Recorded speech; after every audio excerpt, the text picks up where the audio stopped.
साल नवंबर दिसंबर में हमने एक हमारे कमेटी बनाया था ट्रांसफ़र पॉलिसी को ये ड्राफ्ट करने के लिए, जिसमें हमारे ऑनरेबल ईसी एजुकेशन की क़यादत में हमारे एक्स सीसी फेरोज साहब थे, हमारे एग्जीक्यूटिव काउंसलर टशी साहब थे, फिर हमारे नासिर मुंशी थे। उन्होंने एक ड्राफ्ट पॉलिसी बनाया था। तो फिर ये काफ़ी जगह पे हमने डिस्कस किया, हमारे कौंसल में भी डिस्कस हो गया।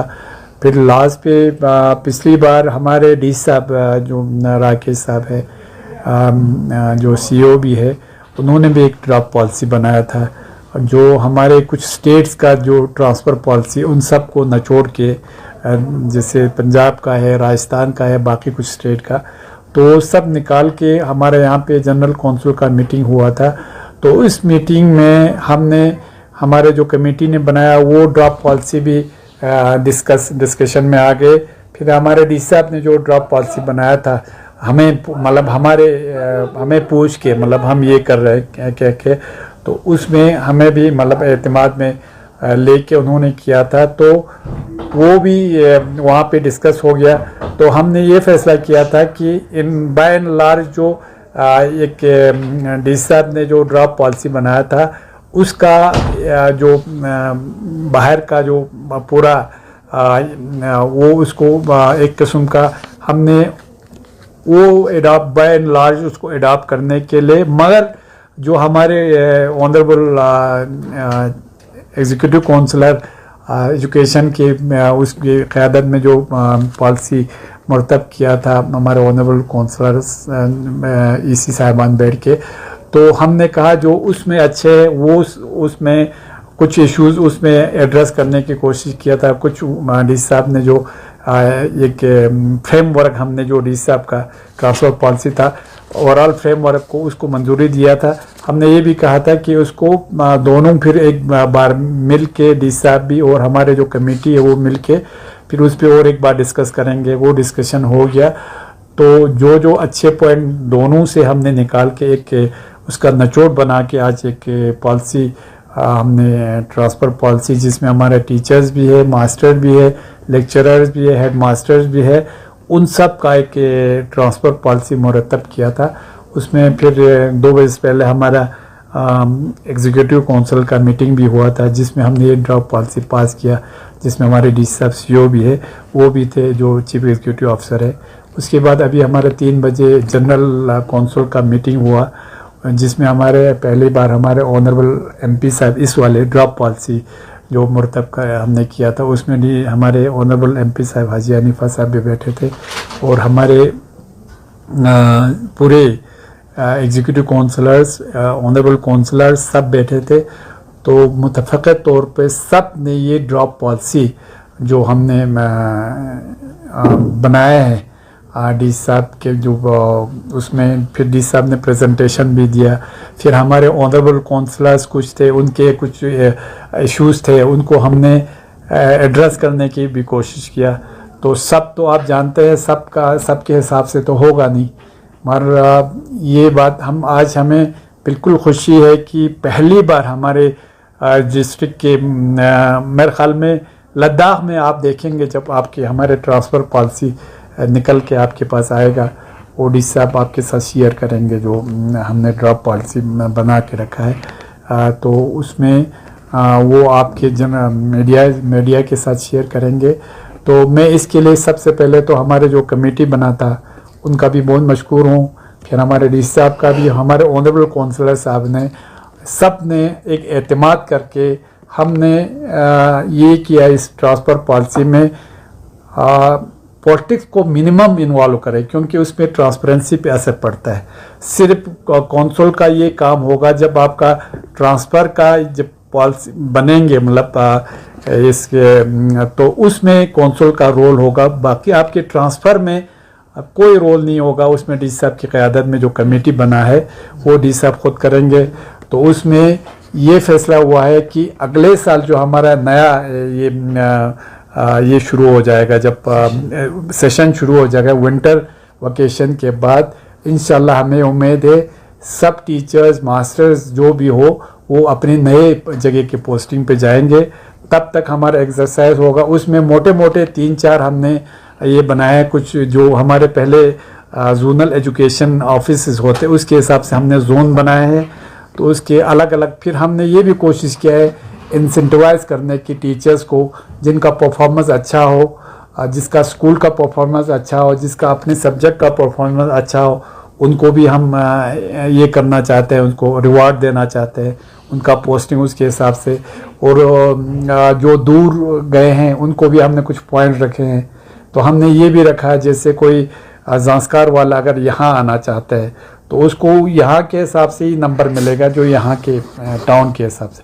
अगर हमारे टाउन वाला या यहाँ से कोई ज़ांस्कार जिसने पोस्टिंग दिया है उसको अलग सा एक पॉइंट मिलेगा, क्योंकि वो वहाँ जा रहे हैं। इस तरह हमने बच्चों के रोल का भी ख्याल रखा है। और उसके लिए हमने इन बच्चों का खासकर मिडिल के बाद, तो आपको पता है कि मिडिल का भी आपको बोर्ड का एग्ज़ाम होता है, तो उसको आपको रिजल्ट परफॉर्मेंस पता चलता है, टीचर ने कैसे पढ़ाया, बच्चे का परफॉर्मेंस क्या रहा। फिर आपका मैट्रिक का भी पता चलता है आपका CBSE एग्ज़ाम में, और 10+2 का भी पता चलता है। मगर जो 7 से 8 से नीचे है जो है, उसको हमने ये करने, उसमें उनका परफॉर्मेंस देने के लिए हमने एक इंडिपेंडेंट बॉडी को हायर करने का फैसला किया है, जो हर 2 साल के बाद उसमें एक एग्ज़ाम, बच्चों का एग्ज़ाम एक किस्म का ले लेंगे। उसमें जनरल एक किस्म का होगा, क्योंकि 7 तक तो आप जानते हैं उसके बच्चों का कि ओवरऑल उनका परफॉर्मेंस कैसा हो, उनका एप्टीट्यूड टेस्ट, उनका ये सब मिला के हम उसमें एग्ज़ाम जैसा है कि जैसे हम बाकी जगहों पे लेते हैं, तो उससे उनका टीचरों का परफॉर्मेंस उस स्कूल में कैसा रहा हो, सब्जेक्ट का परफॉर्मेंस कैसा रहा हो, वो उससे पता चलेगा। ये कुछ मोटे मोटे है। और दूसरा हमने ये भी कोशिश किया है जो डार्क जोन कोई न रहे, जैसे बहुत दूर जगह है तो उसके लिए भी हमने इंसेंटिवाइज किया है। वहाँ पे जो टीचर जाएंगे तो उनको कुछ नंबर ज़्यादा, जो दूर जैसे हमारा इक्विवेलेंट टू ज़ांस्कार या ज़ांस्कार जैसे, उनको थोड़ा नंबर ज़्यादा रखा है। जैसे हमारा उसमें आप लोगों को कौन कौन जगह हमने रखा है वो पहले ऑलरेडी उसमें, हाँ, उसमें पोर्टल खोला जाएगा। पोर्टल खोलने के बाद आपको फिर पहले जोन वो सिलेक्ट करेंगे, फिर उसके बाद स्कूल, फिर स्कूल के मतलब उसके हिसाब से सब्जेक्ट वाइज उसमें ये भी ख्याल रखा हमने कि सब्जेक्ट कोई सफ़र ना होना चाहिए। फिर आपका किसी स्कूल में साइंस टीचर ट्रांसफ़र करना है तो वहाँ पे एक साइंस टीचर ही लगना चाहिए, क्योंकि आज के दिन में बहुत सारी जगहों पे मैथ टीचर नहीं है, साइंस टीचर नहीं है। हमने उसको भी रेशनलाइज करने की कोशिश किया है। और प्लस जहाँ पे हमारा कुछ स्कूल जो है हमारा हेड टीचर के बगैर है, हेड ऐसे जो हमारे से स्कूल से, तो उसको भी एड्रेस करने के, वो सब एक ट्रांसपेरेंट तरीके से पोर्टल पे आ जाएगा। तो पोर्टल के हिसाब से फिर हमारे टीचर या मास्टर जो भी है उनको ग्रीवेंस अपना रिड्रेस करने का उसका भी मौका मिलेगा। जैसे पहले आपका जब आपने जोन सेलेक्ट किया हो उसमें 8-10 दिन आपको मौका दिया जाएगा, कहीं पे गलती हो गया तो वो उसमें उस अपना ग्रीवेंस दे सकते हैं। फिर उसके बाद आपके स्कूल का कुछ इशू हो गया तो वो ग्रीवेंस उसमें भी आपको एड्रेस करने का मौका मिलेगा। इस तरह किसी स्कूल में अगर ज़्यादा टीचर सबका एक नंबर जैसा हो तो हमने 3-4 चीज़ रखा है। एक तो उसका क्या कहते हैं, उसको फीमेल होगा तो उसको ये प्रेफरेंस दिया जाएगा। फिर उसके बाद बराबर आता है तो फिर सीनियरिटी को प्रेफर दिया जाएगा। फिर अगर वो भी बराबर आता है तो एज को भी थोड़ा सा ये भी। फिर सुप्रीम कोर्ट और मतलब ये का ऑनरेबल हाई कोर्ट, और हमारे जैसे आप जानते हैं कि फीमेल्स को हर जगह गवर्नमेंट की तरफ से थोड़ा सा ये रहता है थोड़ा सा, क्योंकि आप जानते हैं कि फीमेल को उनको थोड़ा तरजीह देना हमारा भी फ़र्ज़ बनता है। तो हमने उनके लिए एक अलग मार्क्स रखा है। और हमने जो कोई पेशेंट जो सीरियसली होगा जैसे कैंसर का या कुछ ऐसे, उनका भी हमने एक अलग सा ये रखा है कि उनको कैसे प्रेफरेंस दिया जाए।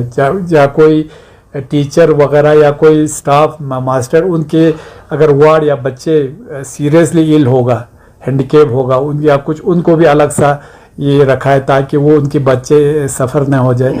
तो इस तरीके से हमने कोशिश किया है सब एड्रेस करके एक कंप्रहेंसिव हमने एक टीचर ट्रांसफ़र पॉलिसी देने की कोशिश किया है। तो हमें उम्मीद है कि हमारे पूरे पब्लिक इसमें साथ देंगे, क्योंकि हमने ये कोशिश किया है। आज के दिन में आप जानते हैं हमारा नेशनल कॉन्फ्रेंस और कांग्रेस का एक कोलिशन है, तो उसमें हमारे जितने भी कौंसलर ऑनरेबल कौंसलर हैं उन्होंने सब ने साथ दिया है, प्लस हमारे जो इंडिपेंडेंट ये ऑनरेबल कौंसलर्स है उन्होंने भी साथ दिया है, प्लस हमारे बीजेपी के ऑनरेबल कौंसलर्स है उन्होंने भी साथ दिया है, चाहे नॉमिनेटेड हो चाहे आपके इलेक्टेड हो। तो उसमें तकरीबन सबका यूनानिमस, हाँ कुछ हमारे ऑनरेबल कौंसलर्स के कुछ ग्रीवेंसेस थे तो हमने उनको एड्रेस करके, सबका तो एड्रेस नहीं होगा क्योंकि सबका अपने हिसाब से ये होगा।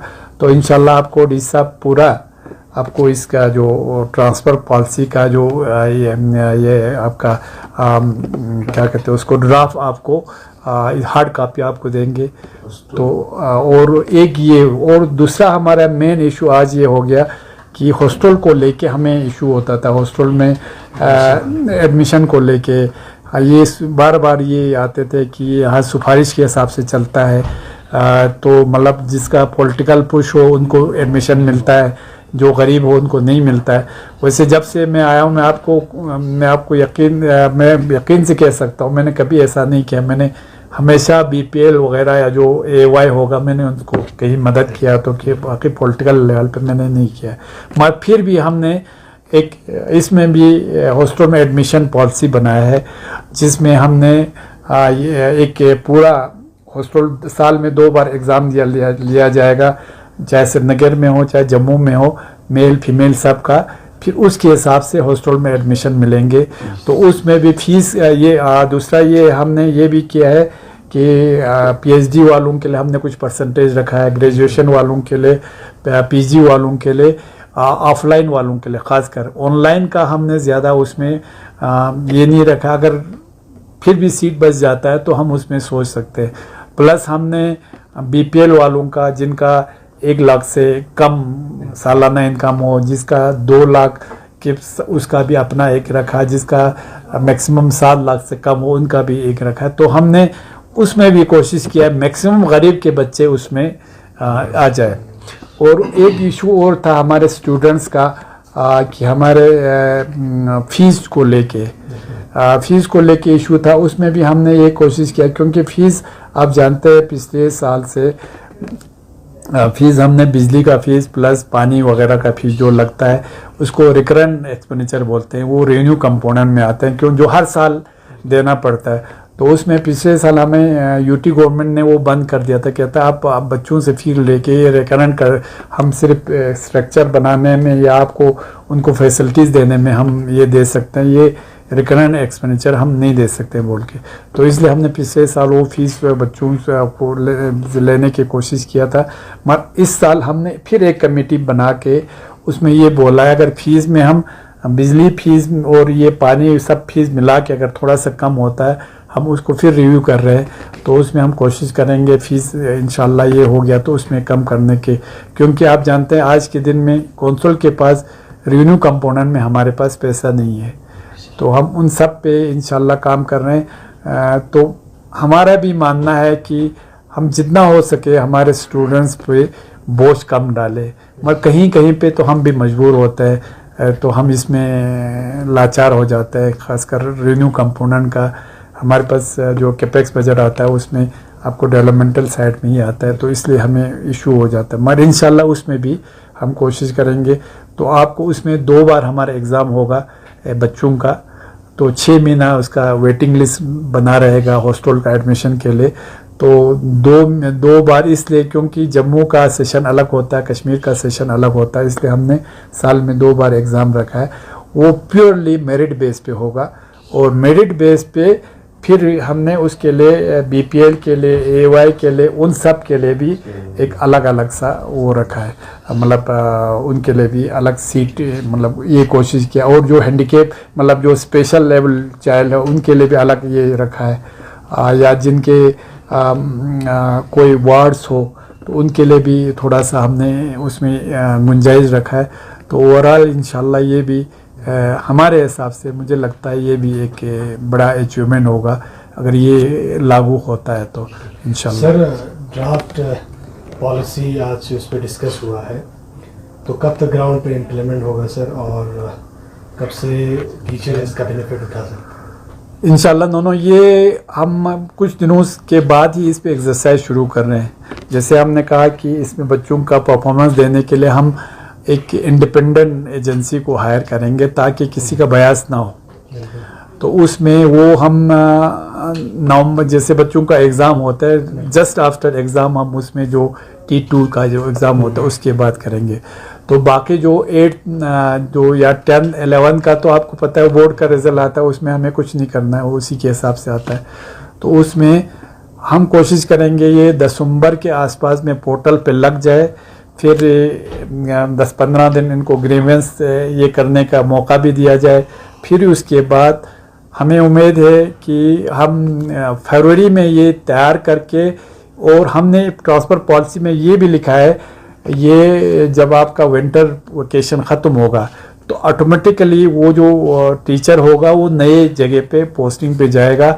और हमने ये भी लिखा है किसी कोई भी फिर आपको कोई रिलीव नहीं करता है, किसी को हेडमास्टर या किसी के साथ जियो के साथ या किसी के साथ बनता है या कोई सिपाही जाता है वो रिलीव नहीं करता, वहाँ रख देता है। तो हमने उसमें ये प्रोविजन रखा है अगर कोई रिलीव नहीं करता है तो उसी दिन डीम्ड टू बी रिलीव्ड, उसको दूसरे या तीसरे दिन वहाँ पे ये करना है, क्या बोलते हैं, ज्वाइन करना है। उसके बाद अगर उसको चार्ज वारिज होगा तो वो बाद में आके दे सकते हैं। और नहीं हम ये कम से कम मिनिमम 2 इयर्स का टेन्योर होगा, 2 साल का। मगर हम ये पोर्टल साल में एक बार खोलेंगे क्योंकि कोई टीचर आपको पता है रिटायर हो जाता है, कुछ और हो जाता है, तो मगर मिनिमम एक टीचर को एक जगह पे 2 साल मिनिमम है, फिर उससे पहले कोई ट्रांसफ़र वगैरह नहीं होगा। और इसी से रिलेटेड एक क्वेश्चन है सर, अटैचमेंट को लेके आप लोगों ने प्लान भी बनाया था सर, जितना हो सके एजुकेशन सेक्टर से कोई अटैच नहीं रहेंगे और डिस्ट्रिक्ट और साथ ही साथ नॉन एजुकेशन से ही आप लोग भेजे रहेंगे। तो एडमिनिस्ट्रेशन और काउंसिल कितने हद तक कामयाब रहा सर जो एजुकेशन से रिलेटेड है उन्हें वापस लाने में? देखिए दोनों, मेरा जहाँ तक मुझे अभी मालूम है ना, मैं अपने आप को थोड़ा मतलब मैं ये नहीं कहता हूँ मैंने सब कर दिया, मगर मैं आज के दिन में मुझे पता है तकरीबन 99% हम बिल्कुल कामयाब हो गए हैं। जो अटैच थे उनको डिटेच कराने में सिर्फ और सिर्फ ये जो आपके कोर्ट केस है, कोर्ट केस 8-10 को छोड़ के तकरीबन सब कोर्ट केस को तो हम कुछ नहीं कर सकते, उसमें भी हम फाइट कर रहे हैं। तो कुछ का तो कोर्ट केस भी ख़त्म करके हमने उनको डिटेच कर दिया। अब आज के दिन में मैं आपको बिल्कुल उस शौक से कह सकता हूँ कि हमारे कौंसल में कोई पिछले 2 साल से कोई अटैच नहीं है इसमें। सर हॉस्टल को लेके आपने जिक्र किया, खासकर श्रीनगर हॉस्टल बॉयज़ हॉस्टल की हम बात करें तो वहाँ पे जो है स्टूडेंट्स का भी मुझे बार बार कॉल आया था कि वहाँ पे जो है एक बॉयज़ हॉस्टल में 2 लेडी को वहाँ पे जॉइन किया है सर, तो स्टूडेंट्स को काफ़ी मुश्किलात जो है देखने को मिल रहा है सर। और साथ ही साथ जिस तरह से आपने एडमिशन की जिक्र किया तो वहाँ पे ज़्यादातर पुअर स्टूडेंट जो है वेटिंग लिस्ट में अभी भी है, तो इसको लेकर क्या कुछ कहना चाहेंगे सर? नो यही एक तो देखे गर्ल्स ये फीमेल वार्डन को लेके जहाँ तक अब हमने पिछले साल पिछले 2 साल से हमने टीचर सबको डिटेच कर दिया। तो हमारे पास वहाँ पे एग्जिस्टिंग जैसे कुछ जो दूसरे डिपार्टमेंट के थे, जैसे अभी वार्डन है वो ड्राफ्ट वूमेन है, फिर इस तरह कुछ एग्रीकल्चर में एसओ वगैरह थे फीमेल, या कुछ ऐसे थे जिनका एजुकेशन के साथ वास्ता नहीं था, तो उनको हमने उनकी सर्विस, क्योंकि ऑलरेडी वो वहाँ काम कर रहे थे, उनकी सर्विस यूटिलाइज करने के लिए हमने किया और वो बखूबी निभा रहे। हो सकता है कहीं पे कुछ इशू होता होगा, मगर ये नहीं है कि वो काम नहीं कर रहे हैं, वो तो काम कर रहे हैं। बाकी जहाँ तक आपने कहा कि वेटिंग लिस्ट का, तो ये ट्रांसफ़र पॉलिसी ऐसा बनेगा कि नहीं ट्रांसफ़र नहीं, ये आपका एडमिशन पॉलिसी, जब आप एग्ज़ाम लेंगे तो ये तो एग्ज़ाम के हिसाब से आ जाएंगे, तो आपको बैकलॉग रहने की भी ज़रूरत नहीं है। फिर उसको रूम भी उसी के हिसाब से मिलेगा, उसके मार्क्स या उसकी जो इसके हिसाब से जब वो एग्ज़ाम में बैठेंगे उसी को मिलेंगे। और इसी को कम से कम फिर उसको जो एक में एग्ज़ाम में अगर नहीं उतरता उसको एक मौका और दिया जाएगा। मगर जो वहाँ से मतलब कोई जाके अपने हिसाब से घूमते रहता है, सिर्फ हॉस्टल उसको बैठने के लिए चाहिए, हम ऐसा होने इस वाले में हम कोशिश करेंगे वो ग्रांटेड ना ले ले हॉस्टल को। तो उनका कहना वही है सर, वो लेडी की जगह पे जो है एक मेल टीचर भेजने की जरूरत नहीं, वही टीचर को तो हमने जितना हो सके भेजना नहीं है, मगर ये है हम कोशिश करेंगे कि मेल कोई मतलब दूसरे डिपार्टमेंट से अगर कोई आ जाए तो उसमें वो भी हम कोशिश कर रहे हैं। सर काफ़ी पब्लिक ग्रीवेंस आ रहे हैं सर कि कंपनसेशन के हवाले से नेशनल हाईवे 301 की अगर हम बात करें तो अथॉरिटीज़ कंसर्न बता रहे, इससे पहले आप लोग अपना स्ट्रक्चर जो है वो डिमोलिश करें, फिर आप लोगों को कंपनसेशन दिया जाएगा। पब्लिक का डिमांड है कि सर पहले उन्हें कंपनसेशन मिले, फिर जो स्ट्रक्चर है वो लोग इसको करने के लिए। नहीं, ये तो मैंने कल ही सुना, मैं आउट ऑफ स्टेशन था, मगर मेरा भी ये मानना है, मेरा दो उस पे ये मेरा कंसर्न है। एक तो जिनको कंपनसेशन मिल रहा है उनको तो बिला पूछे उनको डिसमेंटल करना चाहिए अपने। तो हमारा कुछ लोग, मैं सबका नहीं कह रहा हूँ, कुछ लोगों का क्या है वो क्या करते हैं, आपको पूरे मकान के पैसे उसको मिला होता है कंपनसेशन में, फिर वो या कॉरिडोर गिराते हैं या एक कमरा गिराते हैं, वो तो नहीं होना चाहिए। जब आप गवर्नमेंट ने आपको पूरे मकान के लिए दिया तो मकान गिराना चाहिए। एक ये, दूसरा ये मैं कल या परसों में डी सी को बुला के ये बात करने वाला हूँ, जिनको कंपनसेशन नहीं मिला है तो कंपनसेशन तो मिलना चाहिए, मिलने के साथ वहाँ पे डिमोलिश भी साथ में होना चाहिए, ये हमारा मानना है। कंपनसेशन नहीं मिला तो फिर तो ये तो लोगों का हक है, उसमें मैं एज ए CC बोल रहा हूँ, उसमें लोगों का हक है कि अगर कंपनसेशन नहीं मिला है। मगर आप यकीन नहीं करोगे, कंपनसेशन के लिए इतना हमने कोशिश किया है। मैं दिल्ली 2 बार गया, हमारे ऑनरेबल MP साहब ने बात किया, DC साहब ने, फिर इन्होंने ना 2-3 बार वहाँ से टीम आए थे, कुछ नून में नुक्ता निकालते निकालते अब जाके सेटल हो गया है। और हमें उम्मीद है अगले इस महीने के या अगले महीने के एंड तक हम तकरीबन मैं 95% हम इंशाल्लाह कंपनसेशन को डिस्बर्स कर देंगे। हमें ऐसा लगता है। रिसेंटली आप दिल्ली गए थे तो इसमें सुनने में आया कि civil aviation minister Oscar festival के लिए आप मदु कर रहे थे, तो क्या रिजल्ट है सर? हमारे कहते हैं ना, to kill 2 bird with 1 stone. मेरा तो ये था कि अगर सिविल एविएशन मिनिस्टर साहब आते तो ये हमारा एयरपोर्ट के बारे में, जहाज़ के बारे में बात होते, आपने बात निकाला, मगर उसमें क्या हो गया, सिविल एविएशन मिनिस्टर पहले तो उनके ये क्या आते हैं हमारे वाइस प्रेसिडेंट के उसके इलेक्शन वगैरह में था, फिर उसके बाद उनके ओथ सेरेमनी में, फिर ये नेपाल में कुछ इशू हो गया, उनको वहाँ से पैसेंजर्स को एयरलिफ्ट करना था, तो उसमें मैं मुलाकात नहीं कर, उसके बाद उनको इमरजेंसी कहीं जाना पड़ा तो उससे नहीं मिल पाया। मगर ये है, मैं आपको एक चीज़ और खुशखबरी सुनाऊंगा कि हमारे उसमें जो मैं फिर MHA में गया, जो हमारे लद्दाख को देखते हैं, ख़ासकर हमारे करगिल का कंसर्न अब जाके सबको समझ में आ गया है।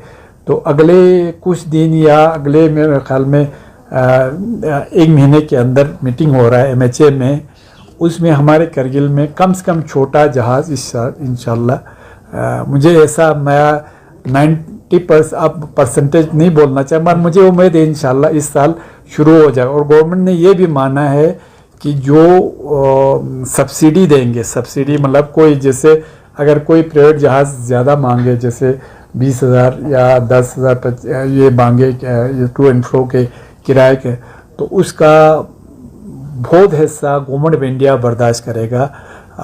वो बाकी हमको इंशाल्लाह कुछ मतलब सब्सिडाइज रेट पे हमें मिलेगा। ये इसके लिए मुझे हमारे MHA में जो हमारे जॉइंट सेक्रेटरी है लोखंडे सर, तो वो हमारे लद्दाख और JNK को देखता है, उन्होंने मुझे एश्योरेंस दिया है कि कुछ दिनों के अंदर, मतलब मैं तो कुछ दिन उन्होंने बोला, मगर मैं महीने के अंदर बोलूँगा, तो वहाँ पे एक मीटिंग होके गवर्नमेंट ऑफ इंडिया इंसेंटिव्स देंगे प्राइवेट एयरलाइंस को, ताकि उनका बहाना यही रहता है कि ये वायबल रूट नहीं होगा, इसलिए हम इसको ये चला नहीं पाएंगे।